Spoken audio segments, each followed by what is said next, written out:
Hi guys, meron lang akong i-share sa inyo. Nakita ko yung yung ginamit ni BP Sara sa sa mukha ng sa niya. Yung yung UV stick na ginagamit niya. Nakita ko sa sa drugstore.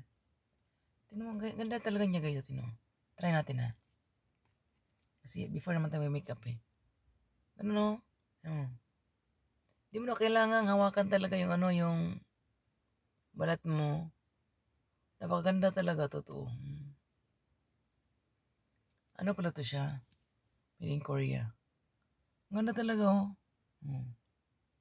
Promise. Sinishare ko lang, ha.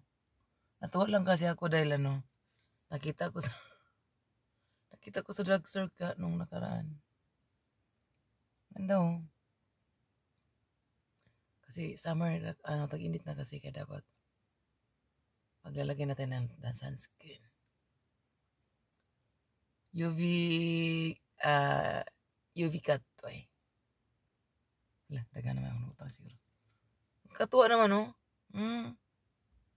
Ang ganda talaga. Yun lang, guys.